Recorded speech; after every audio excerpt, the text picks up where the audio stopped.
اعوذ باللہ من الشیطان الرجیم، بسم اللہ الرحمن الرحیم۔ السلام علیکم ناظرین و سامعین، آپ دیکھ رہے ہیں پروگرام تجزیہ امتیاز نقوی کے ساتھ۔ میرے ساتھ ہمیشہ کی طرح ہمارے تجزیہ کار نثار نقوی صاحب بھی موجود ہیں، ان سے بھی گفتگو ہوگی۔ لیکن پہلے آج کا ٹاپک ہم آپ کو بتائی دیتے ہیں کہ ایک تو جو ثانیہ لاہور میں ہوا ہے، یہانا آباد میں، جو عیسائیوں کے چرچ پہ حملہ کر کے وہاں پہ بہت ساری ہلاکتیں بھی ہوئی ہیں اور زخمی افراد بھی تقریباً 70 یا اس سے زائد افراد زخمی بھی ہوئے ہیں۔ ہم اس کلنگ کو، اس دہشت گردی کو کنڈیم کرتے ہیں، مذمت کرتے ہیں سختی کے ساتھ۔ یہ ہمیشہ اس چینل پہ جب بھی کسی کے ساتھ بھی جب زیادتی ہوتی ہے تو ہم اس کے خلاف آواز بلند کرتے ہیں۔ آج بھی ہم اسی طرح سے ان بے گناہ شہریوں کی ہلاکت پر ہم بھرپور مذمت کرتے ہیں اور حکومت سے مطالبہ کرتے ہیں کہ ان دہشت گردوں کو، ان قاتلوں کو کیفر کردار تک پہنچایا جائے۔ ایک اور جو ٹاپک ہے ساتھ ہی ہم آج رکھتے ہیں کہ کراچی میں جو رینجرز نے 90 پہ آپریشن کیا ہے، وہاں پہ اسلحہ اور وہ اسلحہ جو پاکستان میں ممنوع ہے وہاں سے برآمد ہوا۔ وہ دہشت گرد جو سزا یافتہ تھے اور جو وانٹڈ تھے ان کو وہاں سے گرفتار کیا گیا ہے۔ لیکن حیرانگی اس بات کی ہو رہی ہے کہ جو ہمارے الطاف بھائی ہیں انہوں نے یہ کہا کہ یہ جو اسلحہ ہے یہ رینجرز نے کمبلوں میں لپیٹ کر وہاں سمگل کیا اور پھر وہاں پر میڈیا کے سامنے اس کی نمائش کی۔ یہ عجیب و غریب ایک بات ہے کہ مان لیتے ہیں کہ اسلحہ سمگل کیا گیا، اسلحہ رینجرز نے وہاں پہ پلانٹ کیا، یہ مان لیتے ہیں۔ کیا ہم یہ بھی مان لیں کہ رینجر نے ہی جو دہشت گرد تھے، جو مجرم تھے، جو سزا یافتہ تھے، جو قاتل تھے، ٹارگٹ کلنگ میں جو وہ وانٹڈ تھے، جو اس میں وہ پائے جاتے تھے، وہ کوئی رینجرز نے وہاں جا کے پلان کیے تھے، وہاں ان کو چھوڑ کر وہاں آئے تھے، پھر اس کے بعد وہاں چھاپہ مار کر ان کو گرفتار کیا؟ یہ بات میری سمجھ میں نہیں آ رہی ہے۔ یہ تو نقوی صاحب بھی اس پر اپنا تجزیہ پیش کریں گے۔ تو عمران خان نے ایک بیان دیا کہ اگر بنی گالہ میں اس طرح کا کوئی آپریشن ہوتا، وہاں پہ اسلحہ پایا جاتا اور وہاں سے دہشت گرد گرفتار کیے جاتے تو یقیناً تحریک انصاف کو بین کیا جاتا، اس پر پابندی لگائی جاتی۔ کیا وجہ ہے کہ یہاں دہشت گرد پائے جاتے ہیں اور ایک جو سیاسی جماعت ہے اس کے کارکنان وہاں دہشت گردی میں ملوث جو مجرم ہیں وہاں سے گرفتار کیے جاتے ہیں، لیکن حکومت خاموش، ان پہ کوئی پابندی کا یا کسی قسم کی بھی کسی قسم کے بیانات نہیں آ رہے۔ دوسرا، پیپلز پارٹی جو ہے جن کی حکومت سندھ میں ہے، وہ آئے دن ان کو گلے لگائے رکھتے ہیں۔ جب بھی ان کو ضرورت پڑتی ہے ان کو پہلے تو کبھی ان کے آپس میں اختلافات ہوتے ہیں، پھر ایک دوست بن جاتے ہیں۔ یہ بھی میرے سمجھ سے بالاتر ہے کہ ایک دہشت گرد تنظیم جس کے کارکنان جو ہیں وہ کھلے عام دہشت گردی کرتے ہیں اور نہتے لوگوں کو، بے گناہ انسانوں کو قتل کرتے ہیں اور ان کے خون کے ساتھ ہولی کھیلتے ہیں، لیکن ان کے ساتھ بار بار جو بھی حکومت آتی ہے ان کو اپنے ساتھ ملا کر حکومت میں شامل کرتے ہیں۔ مزید گفتگو جو ہے وہ ہمارے جناب نثار نقوی صاحب جو وہ اپنا تجزیہ پیش کریں گے۔ چلتے ہیں جناب نثار نقوی صاحب کے پاس۔ جناب نقوی صاحب السلام علیکم۔ وعلیکم السلام ورحمۃ اللہ۔ سب سے پہلے جو ہم نے، جیسے میں نے انٹرویو میں کہا ہے کہ ہم مذمت کریں گے وہ دہشت گردی کا جو واقعہ ہوا ہے لاہور میں، یہانا آباد، جہاں عیسائیوں کو بے دردی کے ساتھ قتل کیا گیا ہے۔ اس کے بعد جو یہ چھاپہ رینجرز نے مارا ہے 90 پر، اس کے بارے میں آپ کیا کہیں گے؟ اعوذ باللہ من الشیطان الرجیم، بسم اللہ الرحمن الرحیم۔ تمام ناظرین سامعین کو ہماری طرف سے السلام علیکم۔ اور لاہور میں یہنا آباد کے اس اٹراسٹی میں جتنے بھی لوگ متاثر ہوئے ہیں، ہم ان کو تعزیت پیش کرتے ہیں۔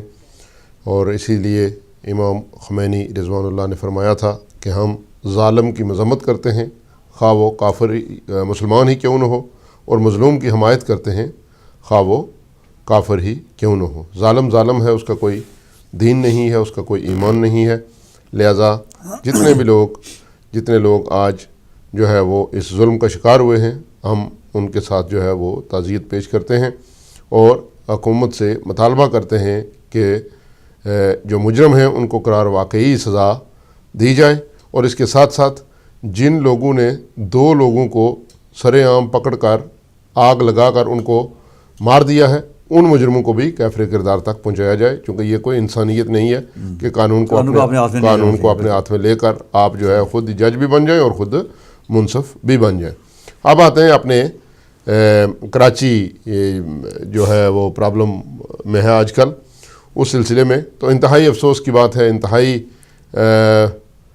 پشیمانی اور پریشانی کی بات ہے کہ کراچی جو پاکستان کا معاشی ہب ہے، جو دوسرے لفظوں میں اس کو شارق بھی کہا جا سکتا ہے، وہ آج کل انتہائی جو ہے وہ کرٹیکل صورتحال سے دوچار ہیں۔ نقوی صاحب نے کافی باتیں جو ہے وہ اپنے ابتدائیے میں کہہ دی ہیں، تو میں بھی کچھ لب کشائی کی کوشش کروں گا کہ میں سوچتا ہوں کہ شروع میں کہاں سے کروں۔ پہلی بات تو یہ ہے کہ تمام سیاسی جتنے بھی جماعتیں ہیں، ایجنسیاں رپورٹس دیتی رہی ہیں کہ ان کے ملیٹنٹس ونگ ہیں، جی بالکل، لیکن میں کیا کہوں اپنے ان سیاسی لیڈروں کو جو اپنے اقتدار کی خاطر پاکستان پاکستان پاکستان کرتے رہتے ہیں، اور اپنی سیاست اور اپنی جماعت کی خاطر انہوں نے پاکستان کو تباہی کے دہانے پر، مطلب اب پاکستان یہاں پر کھڑا ہے کہ جہاں سے ایک مرتبہ پھر بنگلہ دیش والا جو ہے وہ کرائسس شروع ہونے کو ہے۔ یہ صرف اور صرف سیاست کی بھینٹ چڑھا ہے پاکستان، اور ایسے لوگ جن کے بارے میں ان لوگوں کو پتہ بھی ہے جو اقتدار میں رہے ہیں کہ وہ ٹھیک نہیں ہے، پھر بھی ان کو گلے لگاتے ہیں، پھر بھی لندن آ کے ان کے آگے سلام کرتے ہیں، سجدے کرتے ہیں، سارا کچھ ہے۔ اس وقت ذوالفقار مرزا صاحب قرآن اٹھا اٹھا کر کہہ رہے تھے کہ کوئی مان نہیں رہا تھا۔ یہی ہے، صحیح بات ہے۔ آصف زرداری صاحب نے تو یہاں تک کہا جی کہ اس کا دماغ خراب ہو گیا، یہ پاگل ہو گیا ہے، ٹھیک ہے۔ اور ابھی شہباز شریف صاحب نے بھی 17 سال کے بعد ان کو فون کیا۔ جی، تو میں نہیں سمجھتا ہوں کہ کون سی جادو کی چھڑی ہے۔ میں کہتا ہوں کہ آپ خدا کے لیے سب سے پہلے پاکستان رکھیں، سب سے پہلے، پھر اگر پاکستان رہے گا تو آپ کی سیاست بھی چلے گی، آپ کی سفارت بھی چلے گی، آپ کو پیسہ بھی بنائیں گے جیسے بناتے ہیں اور باہر بیچتے ہیں، اور یہ سارا کچھ ہوگا۔ اب جہاں تک چھاپا پڑنے کا تعلق ہے، وہ تو ہونا ہی تھا، وہ تو ہونا ہی تھا، کیونکہ انہوں نے خود کہا تھا جی آؤ آپریشن کرو، اس لیے کہ آپریشن جب ہوگا تو ہم اس کے ساتھ جو ہے وہ ایک فریق کی حیثیت میں آپریشن کروائیں گے، ہم پر آپریشن نہیں ہوگا۔ صحیح، یہ نقطہ نظر تھا، یہ بڑی سیاست ہوتی ہے پیچھے۔ تو اب ٹھیک ہے، فاروق ستار صاحب کہتے ہیں جی کہ وہ اسلحہ ممنوع تھا لیکن ہمارے پاس لائسنس ہے۔ بھائی اسلحہ ایک چیز ہے ہی ممنوع ہے جس کا لائسنس ہی قانونی طور پر اتھرائز نہیں ہے، تو آپ کے پاس لائسنس کدھر سے آ گیا؟ دوسرا آپ نے فرمایا کہ یہ بے گناہوں کو مارتے ہیں۔ بے گناہوں کو نقوی صاحب یہ نہیں مارتے تھے، بے گناہوں کو یہ نہیں مارتے تھے، یہ مارتے تھے گناہگاروں کو۔ گناہ کیا ہوتا تھا کہ ایم کیو ایم کی بات نہیں مانتے تھے یا ایم کیو ایم کے خلاف بات کرتے تھے، یہ وہ ان کی نظر میں وہ گناہگار ہوتا ہے، اور ایسے گناہگاروں کو یہ اپنے جیسے طالبان کہتے ہیں نا کہ واصل جہنم کر دیا ان کو، وہ ایک اصطلاح استعمال کرتے ہیں مرتدین پاکستان کو، اس طرح یہ کہتے تھے کہ مرتدین متحدہ کو ہم نے واصل جہنم کرنا ہے۔ اور اب جو عمیر صدیقی صاحب ہیں وہ الطاف حسین صاحب کے بھانجے ہیں، یہ کہتے ہیں ان کا ہماری جماعت سے کوئی تعلق نہیں ہے، میں جانتا ہی نہیں ہوں، میں ان کو جانتا ہی نہیں ہوں۔ تو یہ کوئی بات تو نہیں ہے نا، کچھ سیدھی بات ہوتی ہے۔ بہرحال جو بھی ہوتا ہے سب کو پتہ چل گیا ہے کہ ہے کیا۔ چلو اسلحہ تو باہر سے آیا، ٹھیک ہے، اور یہ یہاں بیٹھ کر جناب طالبان کے خلاف طالبان کے خلاف طالبان کے خلاف۔ اصل تو مسئلہ یہ ہے، اور جو بندے پکڑے گئے وہ کہتے ہیں کہ ابھی 250 جو ٹارگٹ کلر ہے وہ 90 کے اطراف میں موجود ہے، جہاں پہ چڑیا بھی پر نہیں مار سکتی ان کی اجازت کے بغیر۔ اور نو گو ایریاز ہیں، ہر یونٹ کا، ہر سیکٹر کا ایک یونٹ ہے، اور ہر یونٹ کا ایک ذمہ دار ہے، اور ہر سیکٹر کا ایک انچارج ہے، ٹھیک ہے۔ تو پھر الیکشن سے پہلے ووٹوں کے بکسے بھر بھر کے جو ہے اس وقت عمران خان بھی روتا تھا، ساری دنیا کہتے تھے، مرزا ذوالفقار مرزا بھی روتا تھا، سب کہتے تھے نہیں، بات یہ نہیں ہے۔ پاکستان میں ایک دور تھا دہشت گردی کا جو اپنے عروج پہ تھا، وہ کمال کا دور تھا، ٹھیک ہے۔ 15-20 سال سے ہم دہشت گردی کی نظر ہو رہے ہیں وہ، اور ہر کمال کو ایک زوال ہے جس کمال کی حقیقت میں للہیت نہیں ہے، ٹھیک ہے، خدا پرستی نہیں ہے، خدا کے قوانین کے خلاف ہے وہ کمال، تو اس کو ایک دن زوال آنا ہے۔ بالکل۔ اب یہ دہشت گردی جو ہے، جو اپنے کمال پہ تھی، اب اپنے زوال کی طرف زوال پذیر ہو چکی ہے، چونکہ پاکستان نے بہرحال رہنا ہے اللہ کے فضل سے، ٹھیک ہے۔ میں نے نجم سیٹھی کا پروگرام دیکھا ہے، مجھے بڑا دکھ ہوا اس میں الطاف حسین صاحب کے ساتھ انہوں نے کہا، میں نہیں کہتا ہوں چونکہ میں نے نہیں سنا، انہوں نے کہا جی کہ الطاف حسین نے کہا کہ میں اب کراچی کو الگ کروں گا، فوج کے خلاف جو ہے وہ زبان استعمال کی، پہلے دعوتیں دیتے تھے، جرنیلوں کو سلوٹ کرتے تھے، سارا کچھ کرتے تھے، اب کہتے ہیں میری غلطی ہے۔ میں کہتا ہوں سیاستدان کی بھی کوئی زبان ہوتی ہے، اس کا بھی کوئی دین ہوتا ہے، یہ وہی زبان ہے جس کے ساتھ تعریف کرتے ہو، یہ وہی زبان ہے اس کے ساتھ مخالفت کرتے ہو، اپنی دنیا کے لیے اپنی آخرت کیوں تباہ کرتے ہو، ٹھیک ہے۔ یہ سارا جو ہے وہ ایک سلسلہ تھا، اور جو ڈاکٹر عمران فاروق قتل ہوا تھا لندن میں، اس کے 2 بندوں کو انہوں نے سری لنکا میں میرے خیال میں بھیجا، اور پھر وہاں سے پاکستان گئے۔ اب ان کے اندر ایسے لوگ بھی موجود ہیں جو مخلص ہیں، سارے لوگ برے نہیں ہیں۔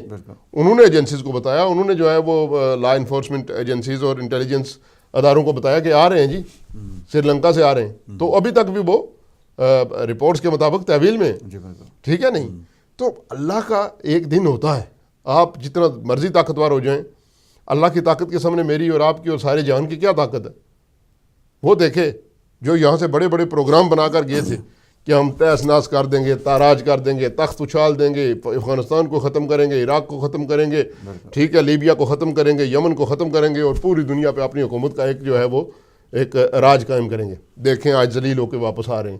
داعش کی طرف دیکھیں کہ آج ان کا نمائندہ یہ اعلان کر رہا ہے جی کہ آپ ساؤتھ افریقہ کی طرف بھاگ جائیں، ہمارا کام یہاں پہ نہیں ہونے والا، لہٰذا ہجرت کریں، ٹھیک ہے۔ کیونکہ باطل کا کوئی ٹھکانہ نہیں ہوتا۔ کربلا میں 72 کے مقابلے میں کتنے تھے؟ فتح کس کی ہوئی ہے؟ چونکہ ہر بے دین کو زوال ہے۔ بے دین کا مطلب یہ ہے کہ جس کا کوئی دین نہیں ہے، جو اللہ کے قانون کی خلاف ورزی کرتا ہے، وہ ایک گھر میں ہو، وہ ایک مسجد میں ہو، وہ کسی مندر میں ہو، کسی کلیسا میں ہو، کسی چرچ میں ہو، اس کو زوال آنا ہے۔ باقی وہی رہنا ہے جس کا قانون جو ہے، جس کے اصول و ضوابط اللہ کے قانون کے مطابق ہوں گے۔ لہذا پاکستان میں جو دور چلا، طالبان کا دور چلا، دہشت گردوں کا دور چلا، جندولہ کا دور چلا، لشکر جنگوی، سپاہ صحابہ، ایک ایسا دور تھا کہ تحریک جعفریہ کا ایک جو یونٹ کا ہوتا ہے، لوکل لیول کا، گاؤں کا ایک بندہ، اس کو بھی قتل کر دینا بڑا آسان تھا، آپ کو پتہ ہے؟ اور یہ لوگ مارتے تھے۔ آج یہ خود چھپتے بھاگتے پھر رہے ہیں۔ انشاءاللہ تعالیٰ پاکستان کو بقا ہے اور پاکستان بچے گا۔ باقی یہاں تک جو چھاپا پڑا ہے، ہر حکومت کے ساتھ ان کا متحد ہو جانا، یہ بھی ایک سوالیہ نشان چھوڑتا ہے۔ ہر حکومت کے ساتھ ان کا اتحاد ہو جانا، ہر حکومت میں شامل ہو جانا، پی پی کے ساتھ وہ جو آنکھ مچولی ان کی چلتی ہے، کبھی الگ ہوتے ہیں، کبھی اندر ہو جاتے ہیں، کبھی باہر ہو جاتے ہیں، یہ تو کوئی بات نہیں ہے۔ لہٰذا یہ سارا جو ہوا ہے، یہ سب سیاسی جماعتوں کی اجازت کے ساتھ ہوا ہے، اور میں آپ کو بتاؤں سب کے اوپر جو چور ہے پکڑا جائے گا۔ اب چونکہ ان کے ہاتھ میں بات نہیں رہی ہے، اور چونکہ جو ہمارے جنرل ہیں، chief of army staff general Raheel Sharif, یہ جیسے شیخ رشید کہا کرتے تھے سابق چیف آف اسٹاف کے لیے کہ وہ ہوموپیتھک جنرل تھے، لیکن یہ واقعی ایک سولجر ہیں، اور یہ ان کا جو کردار ہے میں اس کو سلوٹ کرتا ہوں کہ واقعتاً میں سمجھتا ہوں کہ یہ دہشت گردی کو ختم کریں گے۔ اور انہوں نے ایک جو دوسرا جو کردار ان کا جو وزارت خارجہ کا انہوں نے سنبھالا ہوا ہے، وہ بھی حکومت کے لیے میں سمجھتا ہوں کہ شرم کا باعث ہے، لیکن انہوں نے وزارت خارجہ کا بھی وہ دورے کرتے ہیں اور ملاقاتیں کرتے ہیں، اور اندرون ملک بھی وہ انہوں نے باقاعدہ جو نظام جو ہے اپنے ہاتھ میں کنٹرول فل رکھا ہوا ہے۔ میں سمجھتا ہوں جی کہ ڈیفنس منسٹر، داخلہ اور خارجہ منسٹریاں جو ہیں یہ فوج کے حوالے ہونی چاہیے۔ ملک کے حالات ایسے ہیں، ٹھیک ہے نہیں، خارجہ تو ہمارا وزارت خارجہ کا منسٹر تو بنا ہی نہیں ہے، نہ اتنا کیلیبر ہے کسی میں کہ وہ بنے، تو یہ فوج کے حوالے کر دیں، اور باقی حکومت جو ہے ٹھیک ہے یہ اپنی تنخواہ وغیرہ لیتے رہیں، کیونکہ ان کا کام یہی ہے پیسے بنانا، اور سارا کچھ جو ہے وہ چلتا ہے۔ ابھی بھی بہت بڑی مستقبل قریب میں آپ دیکھیں گے کہ صوبہ سندھ میں یہ ایک اور چھاپا پڑنے والا ہے، جہاں سے بلین اور ٹریلین کی منی لانڈرنگ کے آپ کو ایویڈنسز ملیں گے۔ یہ میڈیا رپورٹس کے مطابق میں کہہ رہا ہوں، میرا کوئی وہاں چڑیا نہیں ہے جو مجھے رپورٹ دیتی ہے، میں دیکھتا ہوں، میں سنتا ہوں، میں سارا جو ہے وہ اس کا تجزیہ دیکھتا ہوں کہ وہ ہوگا کیا، کیونکہ اب بچ کے کوئی نہیں جائے گا، بچے گا وہی جو پاکستان کے ساتھ مخلص ہوگا، کیونکہ پاکستان میں ایک ہی ادارہ رہ گیا ہے جس کا یہ نعرہ ہے کہ سب سے پہلے پاکستان، وہ آرمی ہے بس، باقی یہ سیاستدان یہ کسی کام کے نہیں ہیں، ان کی سب سے پہلے ان کی اپنی سیاست ہے، یہ جو بات کرتے ہیں اس بات کا بھی ان کا کمیشن ہوتا ہے، صحیح ہے، اس سے بھی یہ پیسے لیتے ہیں۔ یعنی کہ چیف آف آرمی اسٹاف نے تہیہ کر لیا ہے کہ حکومت کو وہ چھیڑیں گے نہیں، جی دہشت گردوں کو چھوڑیں گے نہیں۔ جی بالکل، دیکھیں آج جیسے الطاف بھائی یہاں سے جو ہے وہ کبھی وہ شیریں مزاری کے لیے کیسے الفاظ بولتے ہیں، پھر معذرت کرتے ہیں، لیڈر کا کیا کام ہے، جچی تلی ہوئی بات کریں، ایک موقف ہو اس کے اوپر۔ یہی بات ہے کہ مولا نے فرمایا تھا کہ ہمیشہ سچ بولو، ایک جھوٹ کو چھپانے کے لیے آپ کو 10 جھوٹ اور بولنے پڑتے ہیں، لہذا پہلے ایسی بات کرو ہی نہ کہ آپ کو معافی مانگنی پڑے۔ پھر قومی لیڈر، پارلیمنٹ میں آپ کے لوگ ہیں، سینٹ میں آپ کے لوگ ہیں، قومی اسمبلی میں آپ کے لوگ ہیں، صوبائی اسمبلی میں آپ کے لوگ ہیں، بڑی پارٹی ہے اور دنیا بھر میں ان کی جو بات ہے وہ جی، تو ایسے لیڈر کو کیا چاہیے کہ ایک دن جو ہے کسی کو گالیں نکالیں اور دوسرے دن معافی، ایک دن سلوٹ کرے اور دوسرے دن جوتا دکھائے، یہ کوئی بات ہے؟ نقوی صاحب اگر آپ کی اجازت ہو میں ایک اپنا فون نمبر بتا دوں ناظرین کو، جی بسم اللہ، تاکہ وہ کال بھی کر سکیں۔ جی ناظرین، ہمارا ٹیلی فون نمبر اسکرین پر بھی آپ دیکھ سکتے ہیں، 01274، انتہائی آسان نمبر ہے، 01274-800-411، یہ ہمارا نیا نمبر ہے، 01274-800-411۔ اگر آپ کسی اور ملک سے کر رہے ہیں، پاکستان سے یا کہیں دنیا کے کسی بھی کارنر سے آپ کر رہے ہیں، تو آپ 004-1241 یہ ہمارا نمبر ہے، آپ کال بھی کر سکتے ہیں اور آپ اپنے خیالات کا اظہار کر سکتے ہیں، ہم آپ کی کال کا بھی انتظار کریں گے۔ تو ابھی اتنی دیر میں ہم نقوی صاحب سے اپنی گفتگو جاری رکھیں گے۔ جی اچھا، یہ تو ہوا حالات حاضرہ، ٹھیک ہے، دیکھنا ہے کہ اب فیوچر کیا ہے کراچی کا، جی پاکستان کا فیوچر کیا ہے، ٹھیک ہے۔ اب جیسے کہ کل ایک فوجی جنرل صاحب نے کہا ہے جی کہ ضرب عضب جو ہے یہ کوئی ایک آپریشن نہیں ہے، یہ ایک نظریہ ہے، نظریہ وہی چلے گا پاکستان میں، بس وہ جو انہوں نے فرمایا کہ دہشت گردی کی کوئی گنجائش نہیں ہے۔ اب اسلحہ جو ہے وہ صرف گورنمنٹ کی فورسز جو ہیں، آرمڈ فورسز، ان کے پاس ہوگا، ہر نتھو گہرے کے پاس، ہر سیاسی جماعت، سیاست الفاظ ہوتے ہیں، جی ادھر تو اسلحے کا کام نہیں ہے، لیکن ہر بندے نے جو اپنے بدماش رکھے ہوئے ہیں، یہ تو ایک پوری فوج ہے۔ اگر وہ 250-250 ٹارگٹ کلر جو بتا رہا ہے عمیر صدیقی، وہاں موجود ہے 90 کے اطراف میں، خالی 90 کے اطراف میں اگر اتنا موجود ہے تو پوری کراچی میں کیا ہوگا؟ بالکل، اسی وجہ سے یہ آپ دیکھتے ہیں کہ جب یہ ٹیلی فون پر خطاب کرتے ہیں تو وہاں پہ ہزاروں کی تعداد میں بھی خواتین اور بچے سمیت وہاں پہ دن رات بیٹھے رہتے ہیں۔ نہ بیٹھے تو مارے یہی اب پتہ چلا ہے کہ ہر آدمی کے سر پہ جو ہے وہ کوئی نہ کوئی مسلط ہے۔ بالکل، تو میں اس بات ادھر نکل جا رہی ہے لیکن میں کر لوں، میں کراچی سے ملنے والوں، کراچی سے آئے ہوئے دوستوں سے مل کے یہ میں اکثر سوال کرتا تھا، یار میں نے یہ پہلے لیڈر دیکھے ہیں الطاف بھائی کہ یہاں سے بولتے ہیں تو وہاں لوگ اکٹھے ہو جاتے ہیں، تو لوگ کہتے تھے جی جو نہیں آئے گا وہ شام کو جو ہے وہ دوسرے دن یا بوری میں ہوگا یا جو ہے وہ چھیپا کے ذرائع اس کو اٹھائیں گے وہ ایمبولینس والے۔ تو اب پتہ چلا ہے کہ بات ہے یہاں تک لیاری کا تعلق ہے تو گورنمنٹ کو ایک سجیشن دے دیتے ہیں یہاں سے کہ لیاری کے اندر ایسی جگہ ہے، کراچی میں ایک لیاری ہے، اور لیاری کے اندر لیاری گینگ وار اور بڑا جو ہے وہ اس کا وہ بھی جو ہے وہ 90 کی طرح ایک دوسرا اسٹیشن ہے۔ تو لیاری میں گاڑی اندر نہیں جا سکتی، پولیس کی گاڑی اندر نہیں جا سکتی۔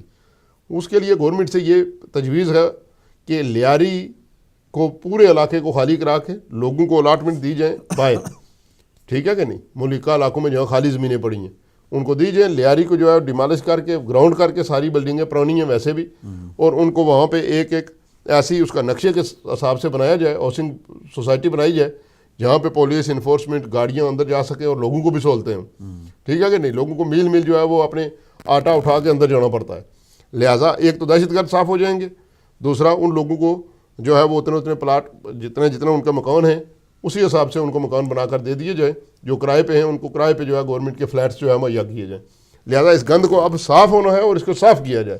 اگر پاکستان چاہیے تو آپ کو یہ کام کرنے پڑیں گے, یہ میجرمنٹس جو ہیں وہ لینے پڑیں گے آپ کو, ورنہ کام خراب ہوگا. جو رینجرز نے آپریشن کیا, جو چھاپا مارا ہے, جی تو یقیناً فوج کی جو ہے ان کی بیکنگ ہے. رینجر فوج ہے نا جی, ہے فوج ہے, لیکن جو ریگولر فوج جو نیم فوجی دستے ان کو بولتے ہیں ضرور, لیکن جو چیف آف آرمی اسٹاف ہیں ان کی ڈیفینیٹلی ان کی بیکنگ ہے, اور یقیناً یہ آپ تہیا کر چکے ہیں کہ دہشت گردوں کا صفائی کرنے کال لیتے ہیں, پھر اس کے بعد گفتگو جاری رکھیں گے. جی السلام علیکم. وعلیکم السلام نقوی صاحب. جی ماشاء اللہ ماشاءاللہ, بہت خوبصورت پروگرام, بہت خوبصورت تجزیہ, بہت بہت شکریہ جی, اور انفارمیٹو ایوری تھنگ. میں سمجھتا ہوں کہ آپ کرنٹ پہ تو بات کرتے ہیں, لیکن تھوڑا سا پیچھے جا کے بھی دیکھیں تو آپ کو کچھ اور بھی چیزیں آپ کے ذہن میں ہونی چاہیے. جی یہ الطاف کا جو معاملہ شروع ہوا ہے, وہ تو کہتے ہیں نا کہ قتل کبھی چھپ نہیں سکتا, آخر زار ہو کے ہی رہتا ہے. تو یہاں تو پتہ نہیں کتنے قتل ہوئے اور کتنے شہید ہوئے, تو آخر وہ ان کا خون رائے گا تو نہیں جانا تھا, وہ تو یہاں ہونا تھا, اور ایک دن ہو گیا. لیکن بات دوسری طرف ہی دیکھیں کہ تو وہ کہہ رہے ہیں نا آپ کے 200-250 90 کے ارد گرد رہتے ہیں دہشت گرد, تو ان کو تو پکڑا جائے گا, ان پہ تو ان کو سب کچھ کیا جائے گا, کیونکہ وہ سندھ میں پیپل پارٹی کی حکومت ہے, اور اس لیے وہاں پہ تو یہ سب کچھ ہوگا. میں ذرا آپ سے ایک بات اور بھی پوچھنا چاہتا ہوں, پلیز اس میں بھی مجھے بتائیں کہ وزیر داخلہ کی ناک کے نیچے ایک مولوی کہتا ہے کہ 500 عورتیں بمبار ہمارے پاس ہیں جو سب کچھ کر کے دکھا دیں گی. کیا آج تک کسی نے اس پہ ہاتھ ڈالا ہے؟ کیا کسی نے اسے پکڑا ہے؟ تو یہاں پہ تو یہ بات ساری جو ہے نا, جو اصل حقیقت ہوتی ہے وہ بھی ان کی غلطیوں سے, سیاسی غلطیوں کی وجہ سے سیاست کی نظر ہو جاتی ہے. کوئی صاحب وزیر داخلہ صاحب کہتے ہیں کہ ان مولوی صاحب کے والد صاحب میرے بڑے اچھے دوست تھے, میں ان کے پیچھے نمازیں پڑھتا تھا, تو یہ وزیر داخلہ پکڑے گا؟ اگر یہ ایسی کام ہوتے ہیں تو آج پاکستان اس نیج پہ کیوں آتا؟ میں یہی بات آپ سے کرنا چاہتا ہوں کہ یہاں پہ اب حکومت نہیں ہے, حکومت نام کی کوئی چیز نہیں ہے. یہاں پہ تو صرف یہ ہے کہ جو ان کے مخالف ہو اس کو پکڑ لو, جو ان کے حق میں بات کرے اس کو چھوڑ دو. اب تو حکومت اس قسم کے چلا رہی ہے, اپنی حکومت اس طریقے سے چل رہی ہے. اور یہ ایسی حکومتیں جب آتی ہیں, یا پہلے دور میں بھی جب آئے تھے تو اس وقت بھی یہی حالات تھے پاکستان کے, اور پاکستان اسی نیج پہ پہنچ چکا تھا جس نیج پہ اب پہنچ چکا ہے. سب سے پہلے تو میں کنڈیم کروں گا کراچی ہے, لاہور کا واقعہ کا. لاہور میں بھی یہی حالت ہے کہ وہاں پہ بھی لوگوں نے کہا ہوا تھا کہ ہماری سیکورٹی کا انتظام کیا جائے, لیکن وہاں پہ کوئی انتظام نہیں کیا گیا اور کچھ نہیں ہوا. تو میں یہ آپ سے صرف یہ ایک بات پہ ریکویسٹ کرنا چاہتا ہوں کہ الطاف حسین کی بات جہاں تک ہے, وہ تو آپ کو تاریخ اس کی جتنی بھی دیکھیں گے اس میں آپ کو یہ چیزیں ملتی نظر آئیں گی اور آ رہی ہیں. لیکن وہاں پہ چونکہ وہ گورنمنٹ کا اپنا سیاسی فائدہ ہے, تو وہاں پہ انہوں نے زور شور بھی کیا ہوا ہے, اور ہوگا بھی. اس وقت جب الطاف حسین نے ایک دفعہ بھی کہہ دیا نا کہ جی ہم آپ کے ساتھ ہیں, وفاقی حکومت کے ساتھ, پھر یہ سارا کچھ چھپ جائے گا. لیکن دوسری طرف میں نے جو بات مولوی عبدالعزیز کی ہے, وہاں پہ سیاسی فائدہ ان کو یہی ہے کہ ان کے سر پہ وہ حکومت کر رہے ہیں, دہشت گردوں کے سر پہ, تو دہشت گردوں کو وہ پکڑنے کی کسی قسم کی بھی ضرورت محسوس نہیں کرتے. اگر دہشت گردوں کے ساتھ متقع لگا لیا انہوں نے, تو اس کا مطلب ہے کہ ان کی اپنی حکومت بھی جاتی رہے گی. بات صرف اتنی ہے کہ جو حکومت ہے اس کے اپنے دم خم نہیں ہے. حکومت ایک طرف دہشت گردوں کے کندھوں پہ بیٹھی ہے, اور دوسری طرف انہیں دہشت گردوں کو استعمال کر کے وہ اپنے ذاتی فائدے لے رہی ہے, چاہے وہ لاہور ہو, چاہے وہ کراچی ہو, چاہے وہ گلگت ہو, چاہے وہ چترال ہو. اب میں یہ آپ سے ایک سوال اور پوچھنا چاہوں گا کہ چاہے جہاں چترال میں اور وہاں اوپر جا کے پارا چنار میں جب انہوں نے کہا کہ جی ہم سب اسلحہ لے لیں گے لوگوں سے, اور اسلحہ لینے کے لیے قانون بنا رہے ہیں یا بنایا انہوں نے, مجھے نثار نقوی صاحب یہ بتائیں کہ جہاں بیچارے شیعہ وہاں پہلے ہی موت کے سامنے کھڑے ہیں اور مقابلہ کر رہے ہیں دہشت گردوں کا, اب ان کے پاس اسلحہ بھی ہے, وہ جانا بھی ہو تو افغانستان سے راستے پاکستان آتے ہیں, ان کا حقہ پانی بھی انہوں نے بند کیا ہوا ہے. اب ان کے پاس جو چند بندوقیں ہیں وہ بھی یہ لے لیں, تو کیا ان کو قربانی کا بکرا بنانے کی کوشش نہیں کی جا رہی, ان کو چارہ نہیں بنایا جا رہا دہشت گردوں کا؟